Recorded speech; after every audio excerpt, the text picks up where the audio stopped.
Bapak Profesor Dr. Kiai Haji Muhammad Duddia dengan moderator Bapak Haji Budi Masruri. Disilahkan.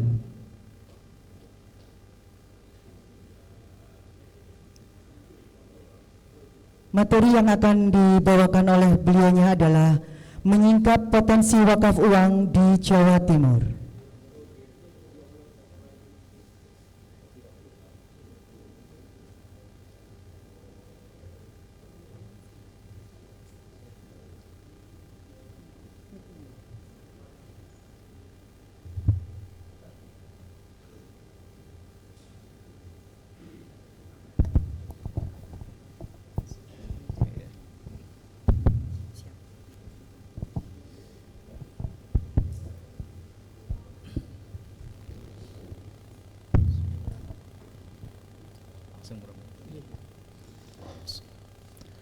Assalamualaikum warahmatullahi wabarakatuh. Hamdan wa syukran lillah, wala haula wala quwata illa billah, Muhammad ibn Abdillah. Amma ba'd, hadratul muhtaramin, para alim, para ulama, para asatid, dan seluruh pengurus BWI se-Kapko, ya, Kapko se-Jawa Timur, dan juga yang kami hormati, guru kita yang sudah bersama kita, ya, Prof. Kiai Haji Muhammad Nuh. Ya. Pertama, mari kita panjatkan rasa syukur pada pagi hari ini. Kita semuanya nanti akan bersama-sama, ya, bersama beliau, yaitu untuk meningkatkan keimanan. Nanti khususnya kalau keimanan itu tingkatnya yang pertama itu takrir, tasdik, nanti ini di amalan kita. Wa ya'malu bil arkannya. Beliau nanti akan menghantarkan kita, ini kaitannya dengan mensejahterakan umat lewat amanah kita di Badan Wakaf Indonesia. Sungguh ya, pagi hari ini kita semua berbahagia, dan nanti saya tidak panjang lebar karena beliau nanti akan memberikan paparan kepada kita hal-hal yang tersingkap. Artinya tersingkapi, tertutupi terkait apa? Potensi wakaf yang ada di Jawa Timur, sehingga nanti menjadi ladang kita semuanya. Bagaimana sebenarnya yang selama ini tersingkap itu menjadi emas bagi kita, ya, emas untuk mendapatkan, ya, amal-amal kita di dunia ini, dan khususnya nanti kalau di akhirat itu lewat Badan Wakaf Indonesia di perwakilannya masing-masing. Nanti akan disampaikan oleh beliau yang selama ini kita tidak tahu, ya. Saya sendiri juga, ini juga sangat kepingin tahu, karena sampai saat ini kami menjalankan amanah terkait dengan pengelolaan wakaf itu ya masih belum maksimal. Karena itu Bapak Ibu sekalian, ya, mari kesempatan ini kita gunakan dengan semaksimal mungkin untuk mendapatkan ilmu dari beliau, yang beliau ini sudah, kalau kita tahu, ya, ini jadi ketua BWI pusat, artinya sudah pandangannya itu nasional. Ini akan memberikan pandangan kepada kita itu yang bagian dari yang se-Indonesia itu. Di Jawa Timur, insya Allah nanti ilmu yang kita dapat, ya, bisa kita jadikan untuk memaksimalkan, untuk memperbanyak inovasi-inovasi di dalam mengelola wakaf. Untuk itu kepada beliau, ya, saya tidak usah memperkenalkan karena beliau sudah sangat terkenal. Tidak usah saya kenalkan. Yang tidak kenal itu perlu yang dipertanyakan gitu. Tidak panjang lebar, kepada beliau waktu dan tempat kami persilakan. Terima Terima kasih Pak Moderator. Assalamualaikum warahmatullahi wabarakatuh. Alhamdulillahirabbil alamin wa bihi nasta'in ala murtani waddin la haula wala quwwata illa billahil aliyyil azim. Allahumma shalli wa sallim ala sayyidina Muhammad wa ala ali sayyidina Muhammad. Yang sama-sama kita hormati, kita muliakan seluruh jajaran pimpinan, ketua dan para anggotanya PWI Provinsi Jawa Timur, Pak Musta'in, seluruh jajarannya, ada Bu Susi, ada pecinta wakaf, dan seluruh PWI Kabupaten Kota maupun para nadir yang hadir dalam kesempatan ini. Dan tentu teman-teman dari Kanwil Kementerian Agama, terima kasih banyak Pak Wani atas fasilitas yang telah diberikan kepada kita semua sehingga kita bisa melakukan sosialisasi, gerakan apa saja tentang perwakafan. Matur sembah nuwun, salam hormat ke Pak Kakanwil nanti. Baik, Ibu-ibu dan Bapak sekalian, izinkan saya ingin berbagi materi yang saya sampaikan baru selesai tadi jam 8:30 karena tadi malam dengan Bu Gubernur sampai 11:30 lah begitu ya. Jadi saya itu diminta untuk mencari ataupun memberikan pandangan tentang potensi wakaf di Jawa Timur, khususnya wakaf uang. Oke, itu judulnya saya coba saya perluas ya, karena kita sudah tidak boleh bicara lagi potensi sebenarnya ya. Jadi potensi itu sudah tahu semua, potensinya luar biasa, tetapi gimana caranya potensi itu menjadi realita, itu ya tugas kita sekarang, merubah potensi menjadi realita. Angka-angka tanahnya berapa hektar, berapa ribu hektar, oke sudah itu, oke sudah. Sekarang gimana caranya supaya dari aset maupun dari potensi itu semua bisa lari ke para mauquf alaih, itu ya, menjadi realita. Oleh karena itu saya jadikan temanya itu gimana caranya wakaf ini punya dampak. Nah, ada manfaatnya. Nah, ada manfaatnya. Tidak ada salahnya kita merenungkan sendiri. Apa ya selama ini manfaatnya wakaf itu? Kira-kira nyocok enggak dengan potensinya gitu. Itu introspeksi untuk kita semua. Tapi izin saya ingin mengawali dulu dengan pendekatan supaya tambah semangat kita itu. Terus lagi itu pengantarnya. Jadi yang pertama saya ajak kita semua untuk senantiasa bersyukur. Ya, senantiasa bersyukur karena hati kita masih dipertautkan dengan perwakafan. Entah karena terpaksa, entah karena cinta, tidak penting. Yang penting sekarang kita itu bergerak untuk mengembangkan perwakafan. Kalau kita ngurusi wakaf itu pasti terkait dengan urusan kesejahteraan sebenarnya. Ya, urusan kesejahteraan. Atau yang saya tulis biasanya prosperity. Ya. Kalau kita ngurusi wakaf pasti terkait dengan urusan dakwah. Ya. Kalau kita ngurusi wakaf pasti terkait dengan martabat, menjaga dignity, martabat bangsa, martabat umat. Ya. Dan kalau kita mengurusi wakaf pasti terkait dengan keabadian. Ya. Panjenengan sudah pirsa semua, Ya. Kalau kita sudah meninggal putuslah amalnya kecuali 3 perkara. Hafal semua. Tapi yang menarik di situ kan bukan sekedar sedekah. Ada identitasnya. Tidak semua sedekah, tapi sedekah yang ada jariahnya. Ada label jariah. Bukan sekedar ilmu, tetapi ilmu yang yuntafa'u bih.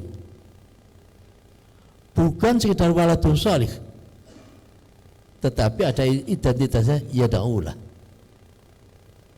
Itu sekali lagi bukan sekedar sedekah, tetapi sedekahnya ada labelnya, yaitu jariyah. Bukan sekedar ilmu, tetapi ilmu yang yuntafa'u bih. Dan bukan sekedar anak yang soleh, tetapi anak yang soleh yang yada'ulah. Itu identitasnya. Oleh karena itu, kalau kita lihat ketiga aspek tadi itu, mulai dari jariyah tadi itu, sama yang manfaat, sama yang yad'ulah, itu kekhususan dari yang bisa sustain sampai nanti. Kan begitu kan? Jadi tidak cukup sedekah saja, tidak cukup kalau sampai nanti, karena ada labelnya yang jariyah.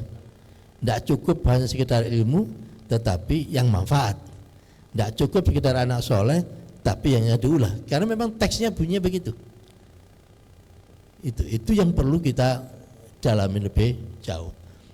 Yang kedua, tentu kami sangat berterima kasih pada Pemprov Jatim, Pak Asisten dan para Biro Kesra tadi, Pak Kanwil Kemenak, ya, keluarga besar Kanwil Kemenak, BWI Jatim, para nadir, saya yakin juga di sini banyak nadir, dan juga para pecinta dan penggerak perwakafan di Jawa Timur. Saya mendefinisikan diri saya sebagai pecinta. Jadi sebagai pecinta wakaf, ya. Nikmat betul mencintai dunia perwakafan itu, ya. Kalau sudah bisa merasakan, tapi kalau belum bisa merasakan, susah untuk bisa mencintai itu. Tapi kalau sudah bisa merasakan substansinya, insya Allah panjenengan semua bisa. Terus, lah, potensi wakaf itu saya ibaratkan seperti di bawah permukaan di dalam lautan. Itu jumlahnya gak kehitung, ya, gak kehitung, luar biasa, ya. Yang bisa dilihat itu kan yang di permukaan, yang di permukaan air ini yang bisa kita lihat, itulah realitanya, ya, itulah realitanya. Sehingga apa? Sehingga tugas kita semua itu mengeksplor,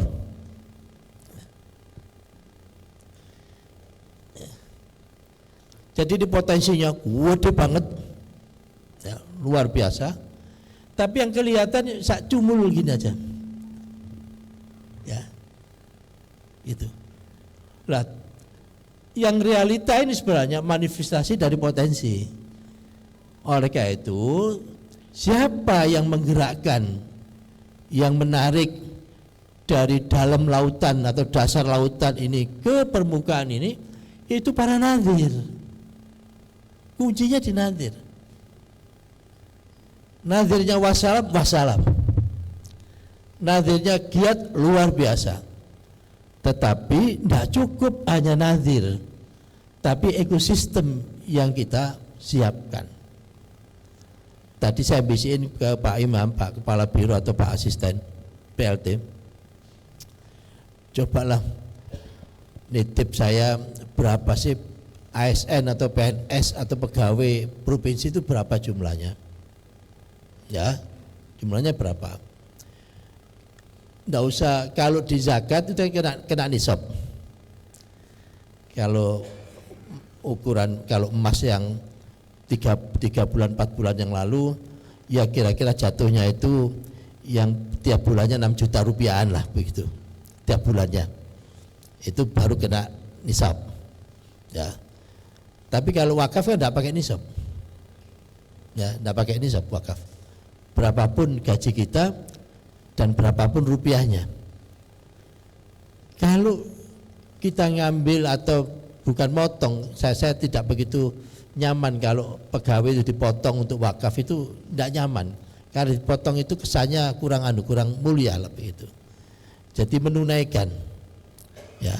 Jadi kalau para ASN atau pegawai di Pemprov itu menunaikan wakafnya secara otomatis, rutin, yang tidak harus besar-besar 100.000, 20.000, nanti gegernya lebih banyak daripada hasilnya.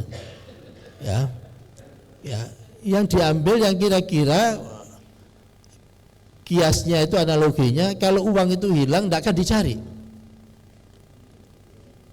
Ya, karena biaya nyarinya lebih mahal daripada yang dicari. Ya mungkin 2.000, 2.500, 100.000, tidak apa-apa. Itu. Jadi kalau mau dipotong, taruhlah ditunaikan tadi itu 1.000 atau 2.000 terus protes, ya misalkan ke bendaranya itu, bendara yang ngelola duit itu, nanti disiapkan aja uang 2.000-an, dikembaliin lagi. Kalau misalkan saya gitu, loh kok saya diambil 2.500 untuk wakaf, enggak mau saya, disiapin aja, saya kembaliin. Dia nanti akan tersinggung. 2.500 oleh apa? Rokok ya gak oleh. Ya kan, teh ya 5.000. Ya kan, air putih ya 5.000. Itu. Jadi kalau ada, enggak usah didalilin, enggak usah diceramain, kalau ada yang begitu, oke, saya kembalikan. Bila perlu, kalau tadi penunaiannya itu 2.500, panjenengan kembalikan 3.000. Ini saya kembalikan, saya tambahi 500. Itu. Insya Allah pakai model begitu, orang akan oh iya 2.500 oleh opo saja janjane. Itu. Tapi kan kita mainnya dikali. Ya, mainnya dikali. Kalau kalinya banyak dan rutin setiap bulan, maka itu kalau sudah menjadi tradisi, ya menjadi tradisi, menjadi kebiasaan, maka insya Allah tidak ada rasa berat. Apa saja yang sudah biasa, tidak ada kata berat.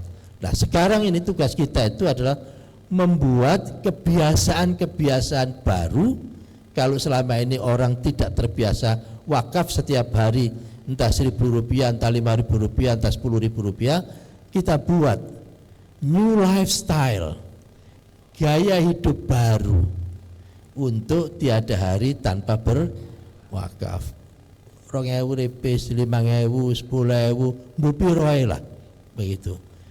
Bisa pakai tek digital atau bisa pakai uang cash di wadah plung begitu.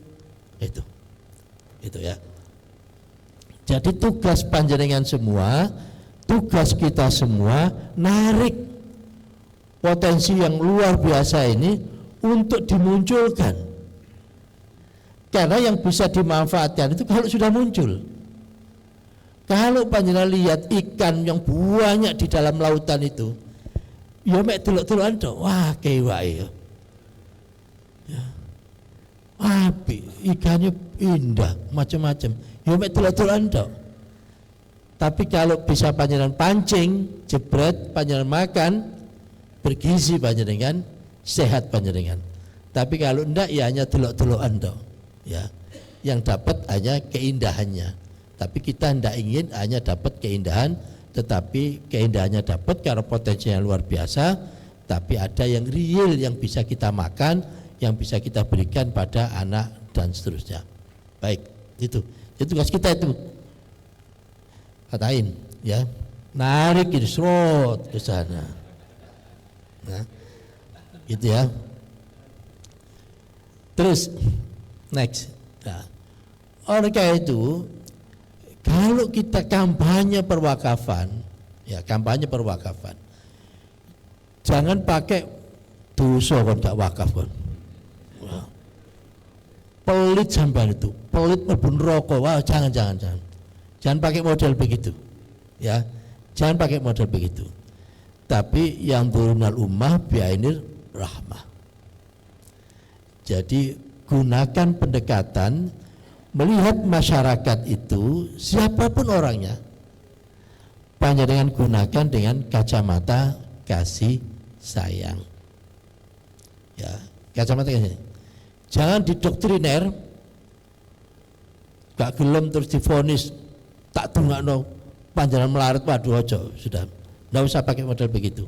Ya, panjenengan menggunakan pakai kacamata kasih sayang itu.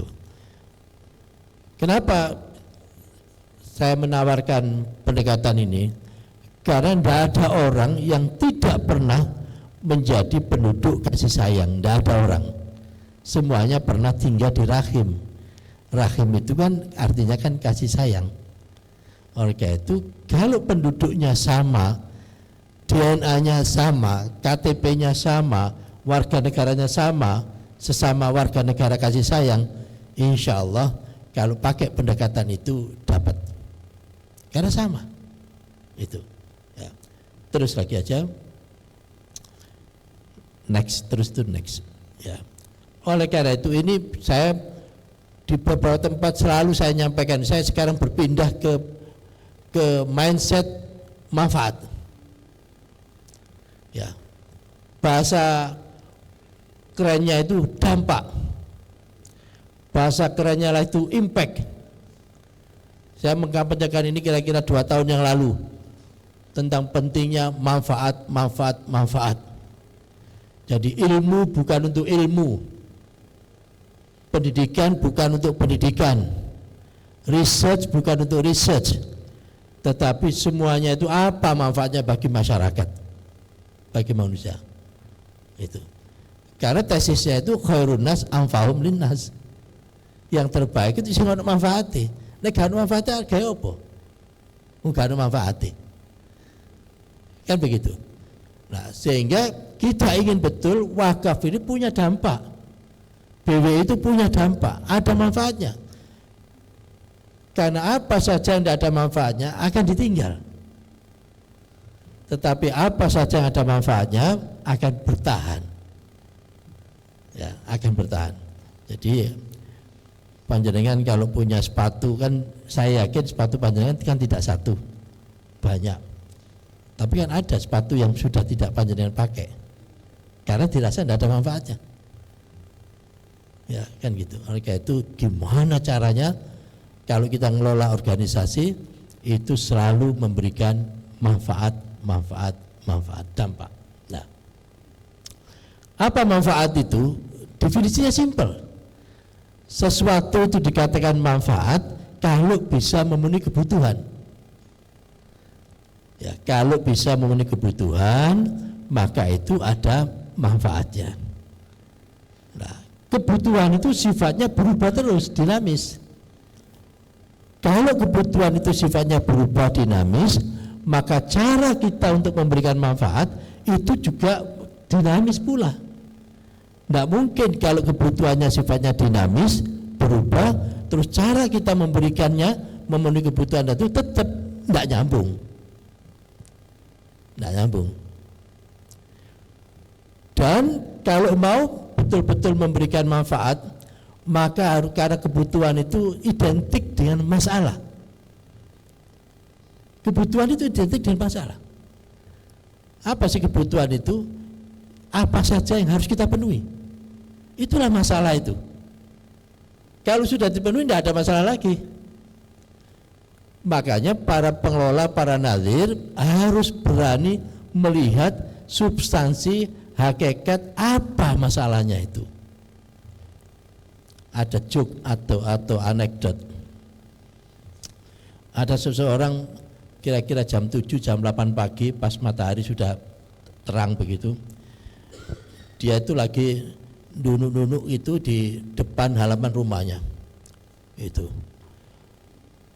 Seakan-akan mencari sesuatu. Tetangga-tetangganya pun juga ikut bantu nyari sesuatu. Ditanya, panjenengan ndolek apa panjenengan? Saya tadi nyari jarum yang jatuh. Golek terus gak ketemu-ketemu. Memang jatuhnya di mana? Jatuhnya di dalam. Loh, kenapa panjenengan cari di luar? Karena di dalam gelap, di luar terang. Apa maknanya? Maknanya banyak orang yang lari dari persoalan gara-gara persoalan itu rumit. Kalau gelap itu kan rumit. Mereka itu lari ke yang terang, yang jelas. Tapi persoalannya bukan di situ. Tidak akan ketemu persoalan di situ. Jatuhnya di dalam rumah, tapi gelap. Iya, cari di situ. Nah, kita sebagai nazir, sebagai pengurus BWI dan seterusnya, cari mana akar persoalannya itu, dan di situ cari, selesaikan.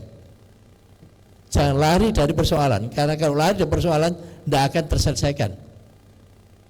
terselesaikan, gitu.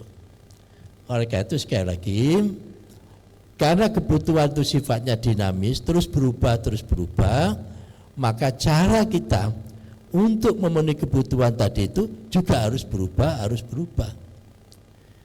Kalau dulu orang selalu bayar wakaf atau bayar zakat, bayar apa aja pakai duit cash, tapi sekarang kan harus dibuka kemungkinan tidak harus pakai cash tetapi pakai digital.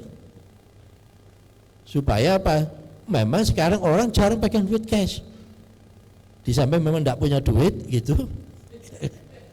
Ya duitnya alasannya di HP saya Pak, duitnya ada di bank Pak gitu. Apa di bank juga di rekeningnya kosong juga itu. Ya, nah itu. Terus lagi. Ya, next. Ini kan yang saya pakai dasar itu. Ya. Fa'ammaz zabatu fa'idhabu jufa'an wa ma yanfa'un nas fa'amkuthu fil ard. Jadi apa saja bui itu akan hilang, tetapi apa yang ada manfaatnya akan tetap bertahan. Apa saja. BWI kalau tidak ada manfaatnya akan ditinggal. Organisasi apapun kalau tidak ada manfaatnya akan ditinggal. Apa manfaatnya? Kayak apa melok soro-soro karo gunane. Orang akan rasional seperti itu. Tetapi kalau ada manfaatnya, BWI, nazir, ini jelas manfaatnya, ini urunan panjenengan, wakaf panjenengan, dadi niki. Dan di situ dipakai untuk kegiatan ini, ada manfaatnya, akan tetap bertahan. Jadi orientasinya sesimpel itu. Apa saja yang ada manfaatnya, insya Allah akan tetap bertahan. Tetapi kalau manfaatnya ditinggal. Saya hanya berani sampai apa saja, bukan siapa saja. Ya, saya hanya apa saja. Kalau siapa saja yang tidak ada manfaatnya ditinggal. Istri tidak ada manfaatnya tinggal. Suami tidak ada manfaatnya tinggal. Ya, kan begitu kan? Ya, kan itu. Tapi pertanyaannya atau statementnya bukan begitu, saya balik. Gimana caranya menjadi suami yang selalu memberikan manfaat kepada istri, dan gimana caranya menjadi istri yang selalu memberikan manfaat kepada suami dan keluarga. Gitu aja dibalik tesisnya. Itu. Ya. Terus next. Ya. Anfa'um linnas. Sudah tahu semua panjenengan. Ya, sudah tahu semua panjenengan. Terus lagi. Nah, ini yang menarik. Di mana nanti peran dari wakaf itu? Ya. Ini saya ambil dari dawuhnya Syekh Abdul Qadir Al-Jilani. Tahun 1078 1166, artinya abad ke-10-11 lah begitu. Beliau itu menyampaikan apa? Tidak ada yang lebih afdal kecuali yang melebihi dari it'amut ta'am. It'amut ta'am. Tidak ada yang melebihi kemuliaan asyraf kecuali apa? Khuluqul hasan. Dua itu. Beliau sudah meneliti dari berbagai amal-amal kebaikan dalam Islam. Ternyata muaranya di dua itu. It'amut ta'am sama khuluqul hasan. Disinilah peran wakaf itu luar biasa. Kalau kita punya aset-aset wakaf yang luar biasa yang bisa kita produktifkan, maka nanti akan bisa taruhlah membantu di it'amut ta'am itu. It'amut ta'am itu baik dalam bentuk memberikan makanan langsung natura maupun membekali anak-anak supaya dia punya kemampuan, punya kompetensi untuk bisa mencari nafkah. Itu bagian dari it'amut ta'am. Pendidikan. Kan banyak fasilitas wakaf itu yang dipakai untuk pendidikan. Pendidikan yang akhirnya apa? Memberikan kompetensi. Ya, memberikan kompetensi agar anak-anak bisa mencari nafkah. Pendidikan akhirnya atau termasuk pondok dan seterusnya bisa membangun khuluqul hasan. Kuncinya di panjenengan punya luar biasa. Ya.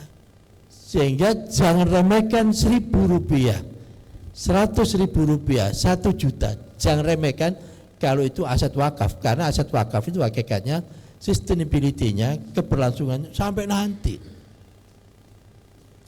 Nantinya pun juga bukan nanti sekarang di dunia, nantinya itu setelah kita lepas.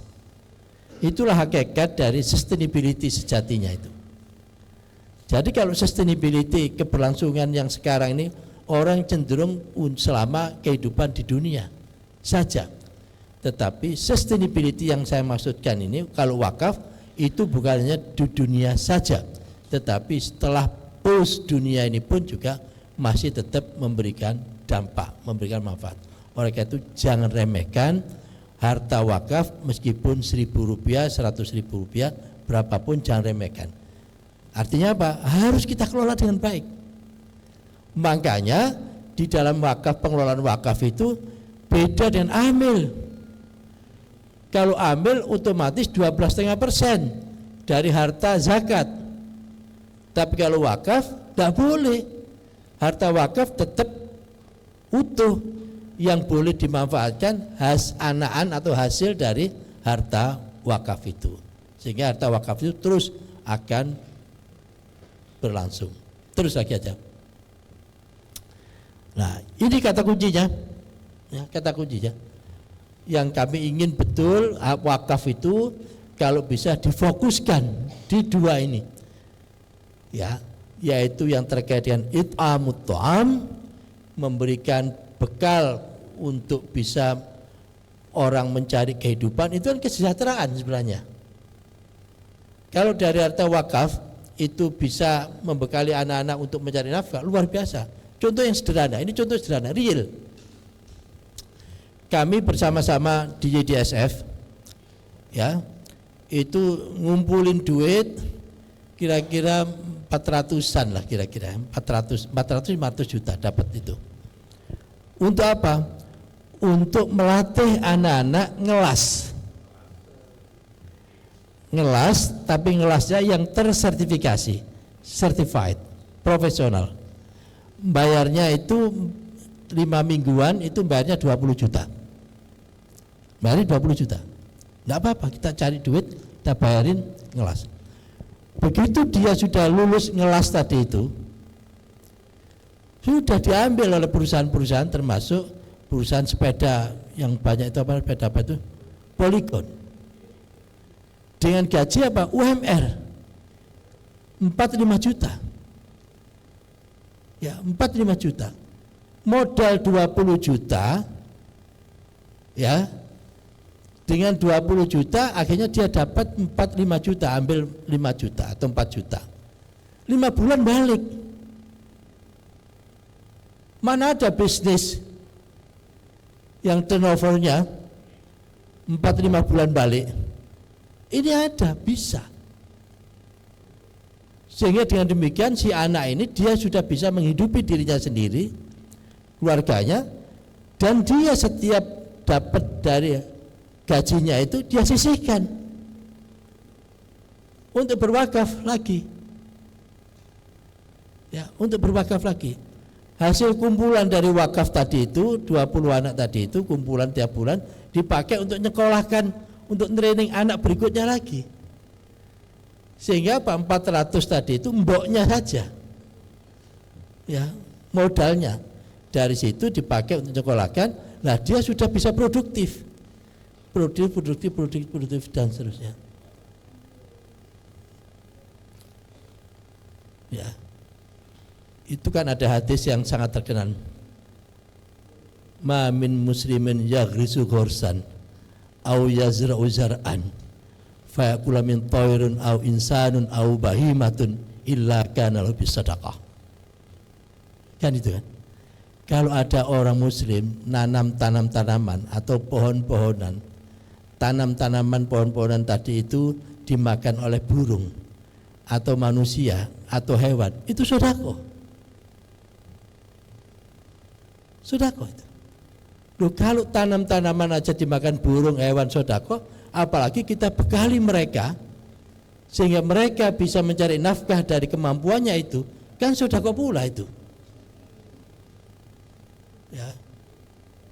Sedekah yang terus-menerus, dan harga dirinya, dignity-nya, martabatnya, marwahnya naik dia, karena dari pengangguran yang tidak direken oleh masyarakat, sekarang dia menjadi pegawai yang produktif.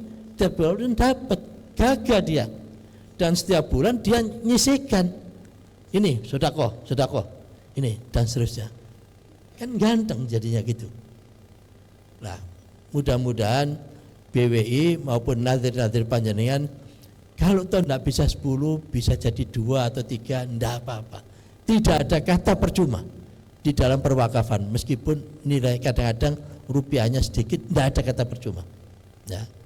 Terus lagi aja. Next. Terus itu next. Ya. Orga itu apa? Orga itu sekali lagi, kemanfaatan itu sama dan sebangun, ya, dengan kebutuhan. Jadi kalau semakin banyak kebutuhan yang bisa kita penuhi, maka manfaatnya akan semakin besar. Ya. Semudah itu tesisnya. Ya. Makanya kalau kalimat yang ada itu kan anfa'uhum, artinya superlatif, yang lebih. Ya, yang lebih. Artinya kita cari yang semakin banyak itu. Ya. Sehingga dari situ sebagai pengelola, sebagai nadir, maka panjenengan, ya ini arahnya nanti wakaf-wakaf yang berbasis proyek. Ya. Karena agak susah mencari orang untuk berwakaf kalau ditanya kayak apa sampai ngumpul duit itu. Ya pas yang penting ngumpul di sini, Pak. Nek ngono kok aku. Tapi kalau sudah tahu ini Pak ada proyeknya ini, nanti manfaatnya ini, butuhnya itu ini dan seterusnya. Oke, saya sit di situ, saya ikut, saya join di situ. Oleh karena itu apa? Kenali dengan baik kebutuhan masyarakat apa. Ya, kebutuhan itu berbeda dengan keinginan. Need, kebutuhan berbeda dengan wants, keinginan. Ya, berbeda. Ya. Kalau need, kebutuhan itu kalau tidak dipenuhi itu perkara. Tapi kalau keinginan tidak dipenuhi tidak apa-apa. Karena cuma ingin. Tapi kalau kebutuhan tidak dipenuhi itu akan muncul masalah. Contoh sekarang banyak pengangguran dan seterusnya. Kalau kita lembaga-lembaga nadir ataupun perwakafan ataupun yang lain itu bisa coba menyiapkan ini Pak, kalau jadi kita bisa menekan yang mestinya nganggurnya tambah, sekarang tidak tambah, minimal bertahan, atau bisa menciptakan lapangan kerja baru. Itu. Oleh karena itu kenali betul dengan baik apa kebutuhan masyarakat yang ada di lingkungan panjenengan. Yang kedua, penuhi kebutuhan tadi itu dengan memberikan kemanfaatan, tetapi itu sifatnya responsif, jawab.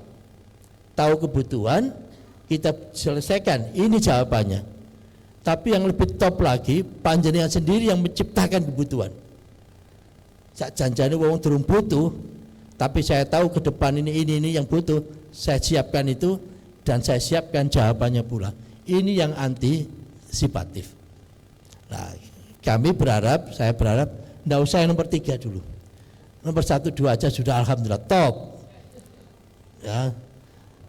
Jawa Timur itu penduduknya 42 juta, 90% Muslim, pingno ono pirang puluh juta, ya kan begitu.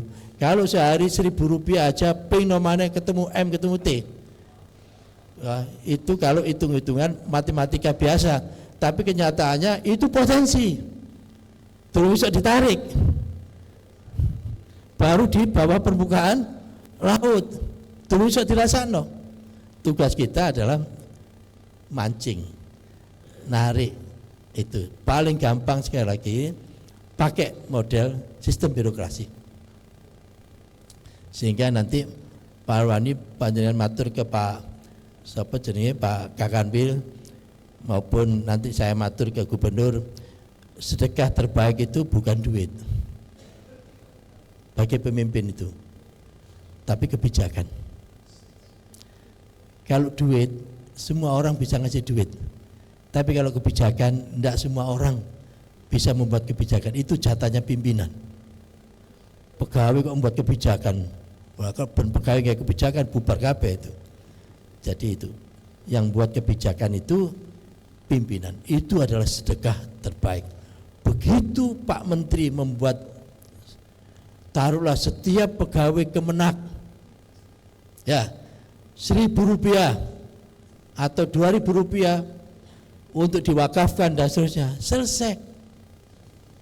Cukup surat edaran tek sak lembar itu ya, sak lembar ya, tek itu terus ditandatangani tek itu, stempel jebret, mari pisan ya. Ya. Sistemnya juga sudah ada bendara, ada ini kan sudah ada kan, tinggal ngambil Rp1.000, Rp2.000 tunaikan, bismillah, selesai. Itu sama dengan di ITS. Di ITS sama, di ITS itu kisahnya simple. Kisahnya, saya tanya ke Pak Rektor, Pak Azhari, Rektor Azhari, Pak Rektor, panjenengan kan mesti mati toh? Loh, iya Pak, mesti mati. Apa maksud panjenengan Pak? Bodoh, aku yang mesti mati. Tidak usah khawatir. Panjenengan tego.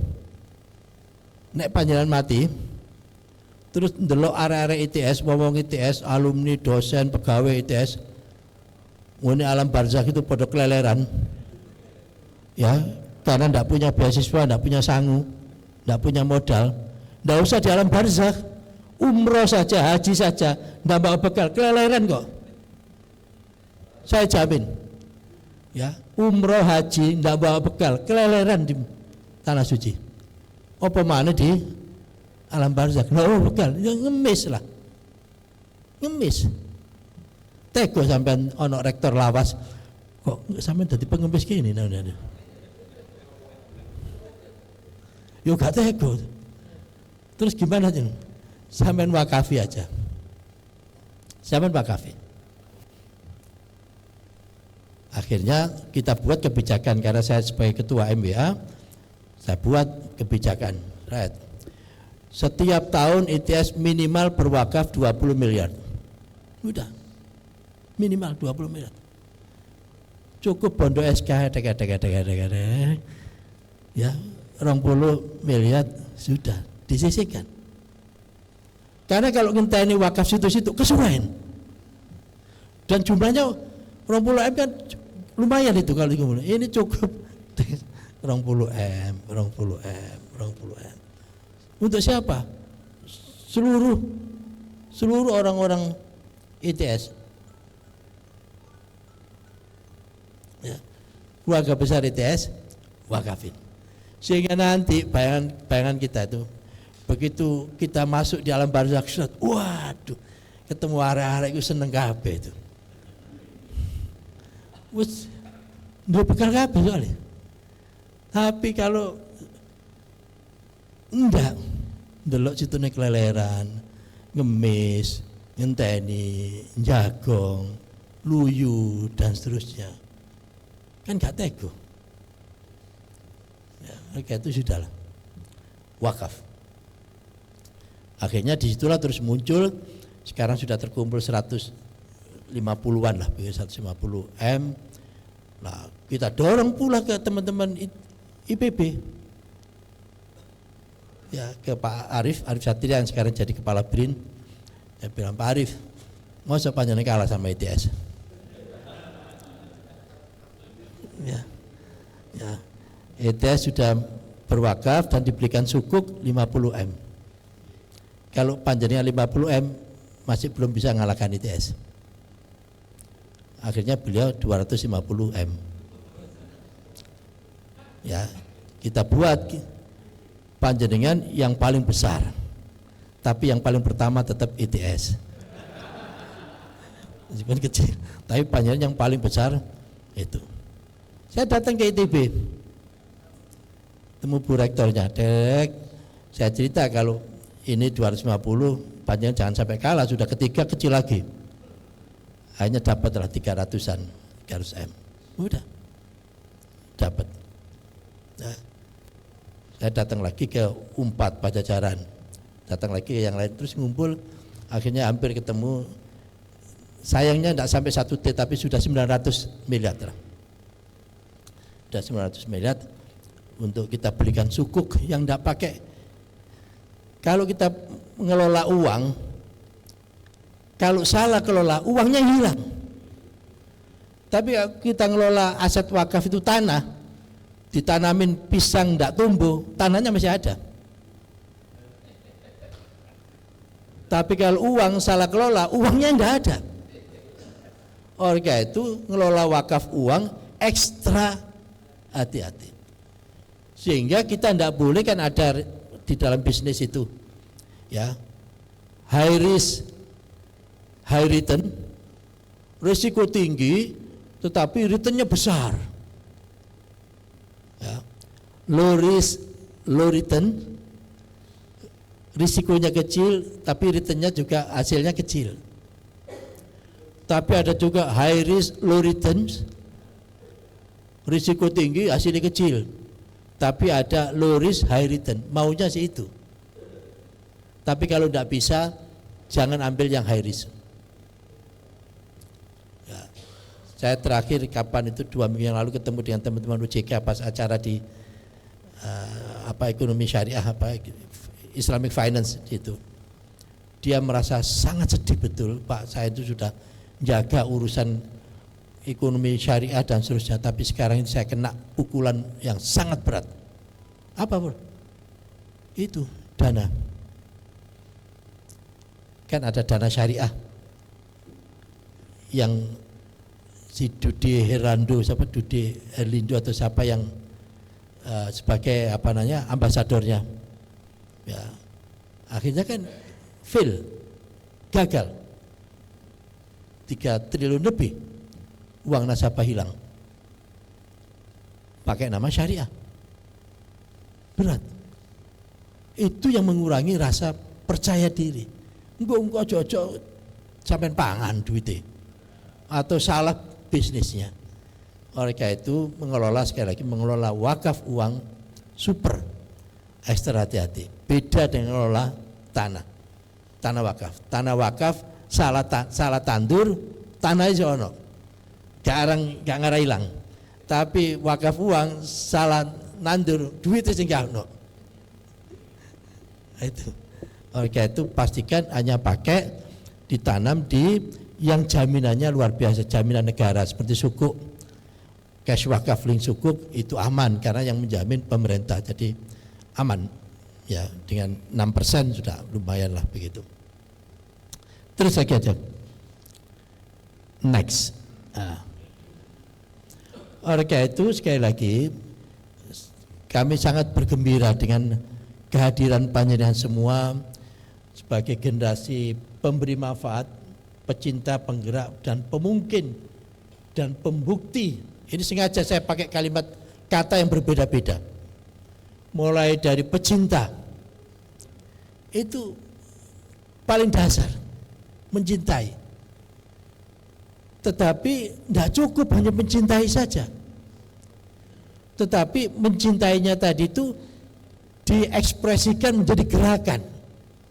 Kalau mencintai itu hubungan personal, tapi kalau gerakan sudah menjadi sosial, massal. Tetapi tidak cukup hanya penggerak saja, tetapi menjadi pemungkin. Yang tadinya itu melihat wakaf itu tidak mungkin, di dalam panjenengan menggerakkan itu, tapi kena tangan panjenengan jadi mungkin. Enabler, making impossible possible, menjadikan yang tidak mungkin menjadi mungkin. Kalau yang mungkin menjadi mungkin gampang, ini yang tidak mungkin menjadi mungkin. Apa bisa? Insya Allah bisa. Insya Allah bisa. Terus yang berikutnya lagi pembukti. Menjadi pembukti. Syahidan. Pembukti bahwa wakaf itu mulia. Karena dulu zaman Rasulullah terbukti. Panjenengan sudah baca teks-teks cerita-cerita yang luar biasa. Zaman Sayyidina Utsman dan seterusnya, waktu Rasulullah dan seterusnya. Luar biasa, top. Diteruskan juga zaman Abbasiyah dan seterusnya, top. Tapi saya ingin nangdi ceritanya itu. Nah, tugas kita adalah revival, membangkitkan kembali, membuktikan kembali kemuliaan wakaf zaman dulu yang sudah teruji terbukti luar biasa. Bahkan ada kisah, bukan kisah, ini dokumen resmi tertulis dan ada kajian akademiknya. Rumah sakit zaman dulu yang dikelola oleh wakaf itu, ya kan, panjenengan sudah pirsa ceritanya itu. Kalau yang sakit itu, yang dirawat itu ayah atau bapak penghasil tanggung jawab nafkah, itu diganti. Taruhlah kalau dia itu becak begitu, berapa tiap hari? Taruhlah 200.000. Oke, 200.000 dikasih. 200.000 dikasih. Karena kalau begitu dia masuk di rumah sakit, kan keluarganya siapa yang nanggung? Beda dengan pegawai kayak panjenengan, gaji bulanan, masih bisa nafas 1 bulan. Tetapi kalau pegawai yang harian itu, begitu 1 hari tidak kerja, ya tidak dapat. Nah itu zaman dulu itu disangoni, kan luar biasa. Orang sakit itu kena 3 perkara. Perkara yang pertama, rasa sakitnya sendiri. Kedua, dia tidak bisa nyebut gawe. Ya. Ketiga, sembuhnya belum jelas. Sakit itu kapan aku mari, kira-kira dokter tidak bisa memastikan stroke sampai menimari. Gak iso. Kadang-kadang menimari menini kumat mana dan seterusnya. Oleh karena itu sekali lagi runtutannya itu jadilah pecinta dulu. Sehingga dari situ di sela-sela malam hari panjenengan pas berdoa, ya Allah, anugerahkanlah dalam diri kami ya Allah rasa cinta. Rasa cinta itu kita mintakan. Ya kita mintakan. Karena yang nanam urusan hati itu bukan siapa-siapa, yang nanam urusan hati itu ya muqallibal qulub, Allah. Sehingga kita minta, ya Allah, tanamkanlah rasa cinta kepada kami ya Allah untuk mencintai perwakafan dan berikan kemampuan kepada kami ya Allah untuk taruhlah ujungnya itu memuliakan perwakafan, membuktikan kemuliaan wakaf. Gitu ya. Panjenengan dungo tak kira durung tahu dungo iki kira-kira. Paling dungane Rabbana Atina itu. Dungo untuk mencintai wakaf tak kira belum masuk list. Ya, rasanya durung toh? Durung. Paling mencintai istri, mencintai suami, mencintai anak, tapi mencintai wakaf tak kira durung iki. Oleh karena itu panjenengan minta berdoa kepada Allah, ya Allah, Engkau tanamkan rasa cinta untuk perwakafan, untuk membuktikan melanjutkan risalah Rasulullah Muhammad SAW. Itu.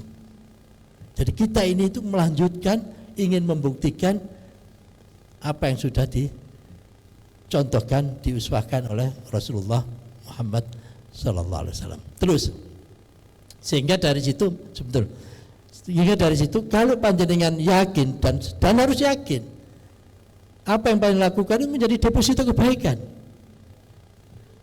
Sosialisasi deposito kebaikan, ngajarin deposito kebaikan. Kalau panjenengan punya deposito kebaikan, nek ono apa-apa wong jenengan duwe deposito, iso sampean cairno. Tapi kalau panjenengan tidak punya deposito, ono apa-apa, njupuk tekan ndi? Wong gak ono, bahkan defisit kebaikannya. Ini saya ambil kisah dari 3 orang yang terjebak di dalam gua itu. Ya, terjebak dalam gua, ono batu gede, didorong-dorong gak iso minggir-minggir, gak iso geser-geser, akhirnya kan 3 orang itu kan menyampaikan. Yang satu saya itu punya amalan bakti sama orang tua ini. Kalau toh memang itu bagian dari amal kebaikan, ya Allah, geser Siti. Satunya lagi juga begitu. Ini saya dulu punya, taruhlah mencintai seseorang, sudah dia minta duit, sudah saya kasih, mau menjadi transaksi kejelekan, transaksi yang jahat, akhirnya saya tidak jadi karena takut kepadamu ya Allah. Kalau itu menjadikan amal kebaikan, geser lagi. Yang satu lagi, saya dulu punya pegawai yang keluar padahal gajinya belum diambil, gajinya ini saya konversi menjadi ternak dan ternaknya beranak pinak menjadi banyak. Suatu saat dia datang, saya suruh ngambil semua itu harta ternak yang begitu banyak. Kalau itu memang ini menjadi kebaikan, geser. Ada deposito, bisa dicairkan, wasilah. Loh, kalau kita tidak punya deposito, ono apa-apa, padahal defisit, arep njupuk tekan ndi, ngutang mana? Kon sampean utang doa, defisit jaluk mana, gimana apa ceritanya itu? Kan begitu kira-kira kan itu. Ya, oke, itu perbanyak. Suatu saat kalau memang diperlukan, ada depositonya. Ya, terus lagi aja. Next. Nah, ini teman-teman yang ada di BWI atau Nadir dan seterusnya. Kita itu senang sekali di sini. Man of ideas. Ya, senang sekali buat program ini, nanti ini. Oke. Tapi itu baru man of ideas. Itu baru work 1.0. Kerja 1.0. Ide. Tidak cukup.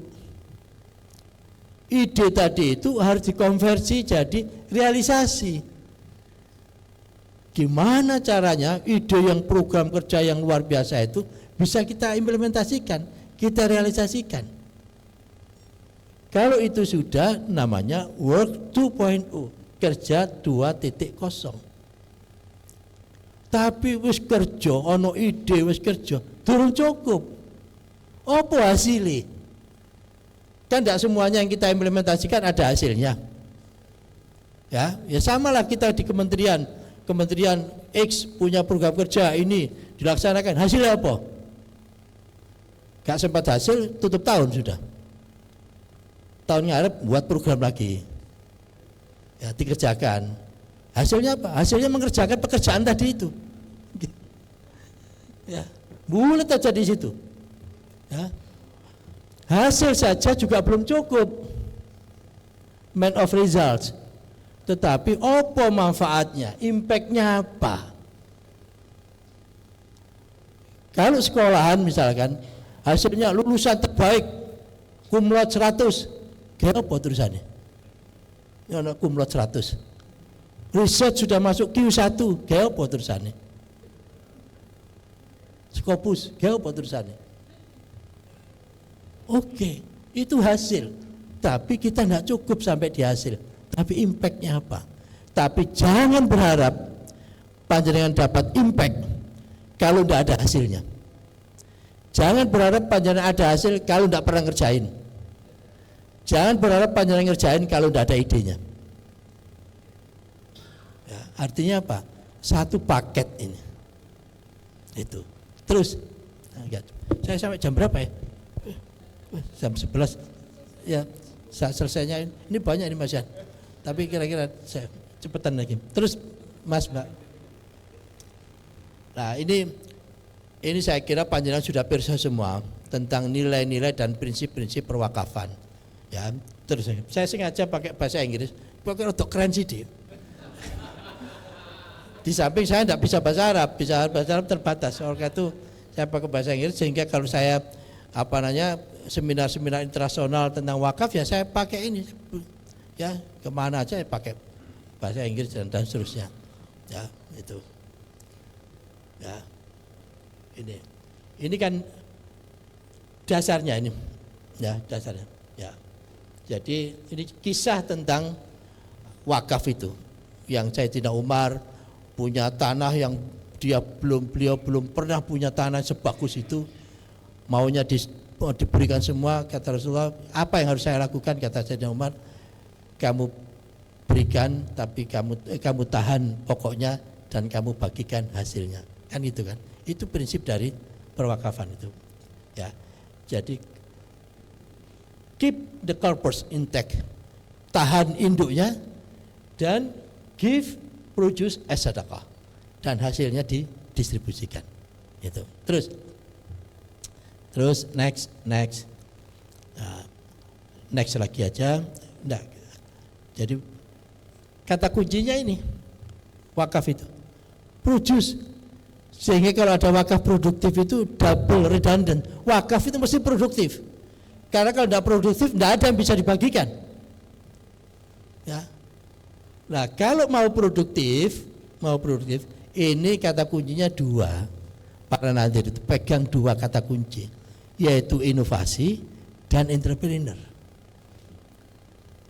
Nadir itu bukan berarti tidak boleh, Pak, nadirnya sudah sepuh-sepuh, sudah senior-senior, karena memang dulu yang dia berwakaf boleh, tapi syaratnya satu, panjenengan bisa enggak melakukan inovasi, panjenengan bisa enggak mencari peluang dan dipasarkan peluang itu. Kalau tidak bisa, wakafnya menjadi wakaf mandek, ya. Wakafnya menjadi wakaf mandek, ya sudah kayak gitu terus. Padahal ini kan harus diolah dan seterusnya. Nah, terus lagi aja, next, terus lagi aja. Nah, ini yang saya nitip Pak Tain, satu, tidak boleh berhenti untuk sosialisasi dan literasi, tidak boleh berhenti, ya, agar masyarakat tahu. Tapi itu baru rational touch, ya, orang tahu saja. Oh, ono wakaf ta. Oh iya. Tapi tidak cukup. Bangkitkan dengan kesadaran, emotional touch. Ya. Karena orang tahu saja belum tentu dia berwakaf.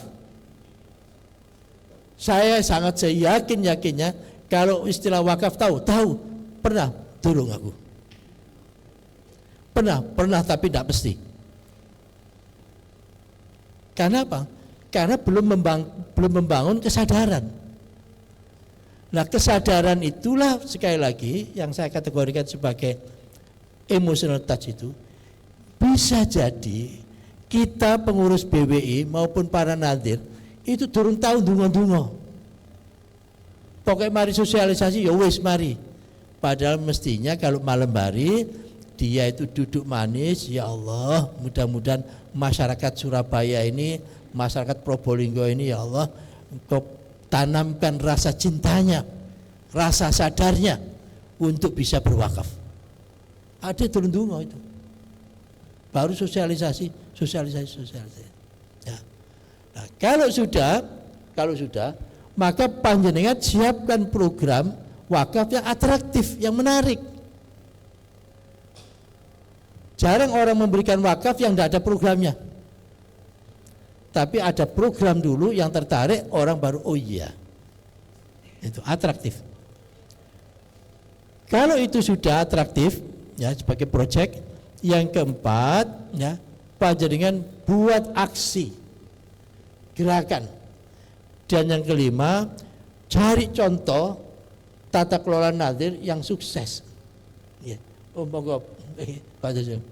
Cari nadir yang sukses sebagai model, sebagai role model. Sebagai role model. Misalkan nadir X begitu, sukses. Panjenengan undang, panjenengan pamerkan, iki loh contoh suksesnya itu. Bisa. Demikian dan seterusnya. Ya.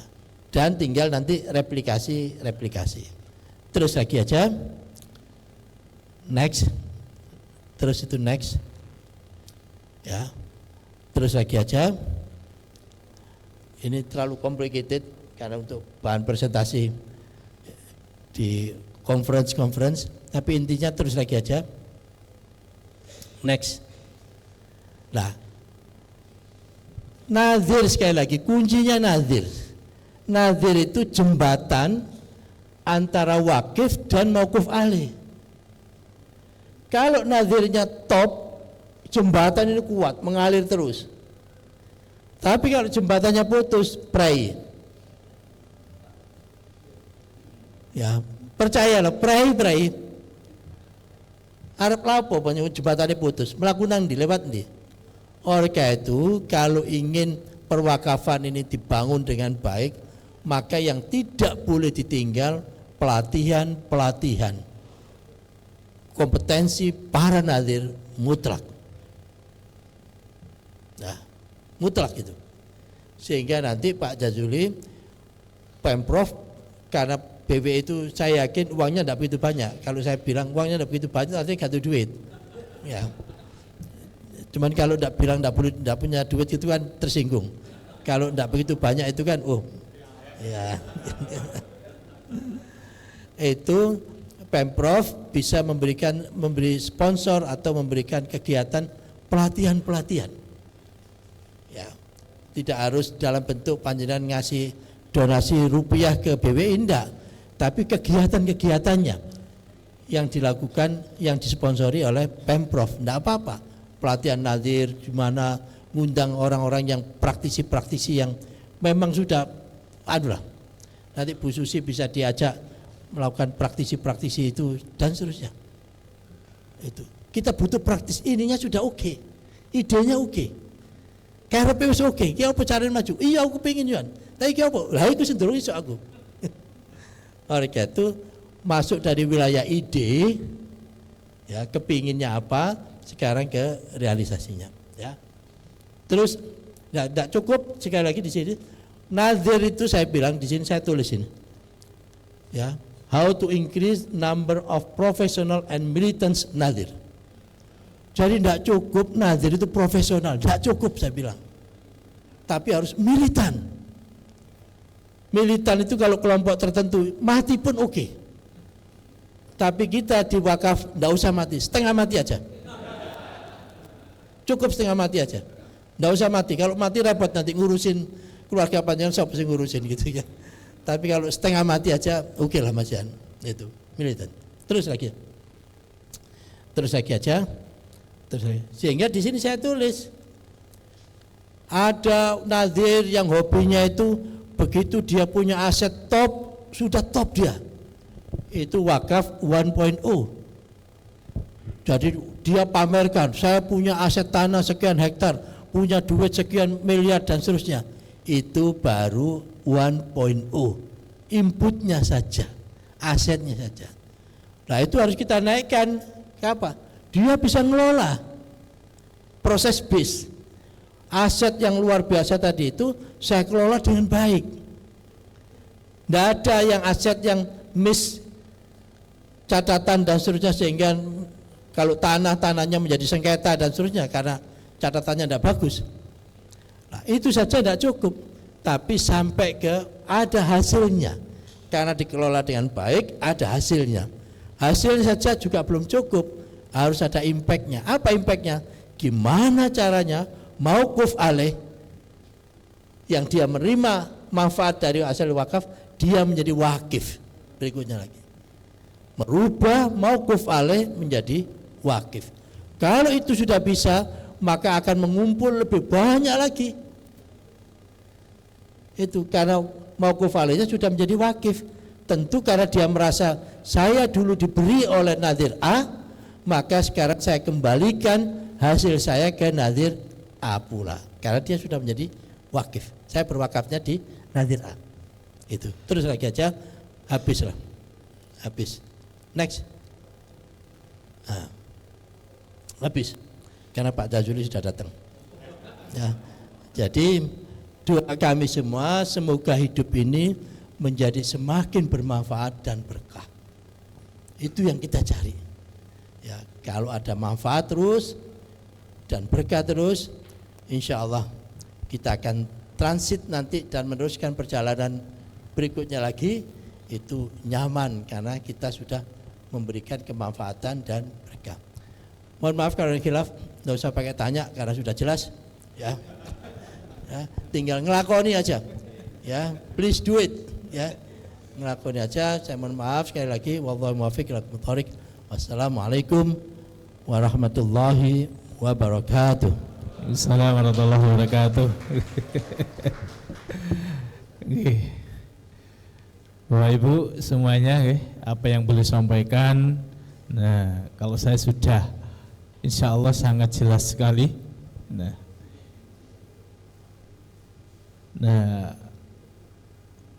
Sugeng rawuh ini Pak Ija Juli. Ya. Nah, tadi sudah disampaikan oleh beliau, Prof. Nuh, memang waktunya kita tidak batasi. Nah, kata Pak Ketua tadi, Pak Yetain, bahwa kita semua kangen sama Prof. Nuh, karena kekangenan itu, kerinduan kita, itu ya kita lepaskan dengan ilmu-ilmu beliau ya, sampai tanpa batas jamnya. Alhamdulillah ini kok. Sebenarnya kita masih seneng, Prof, untuk melanjutkan mendengarkannya. Ini syahadan, kita break sebentar untuk mendengarkan adzan. Bisa nanti kita lanjutkan foto ya.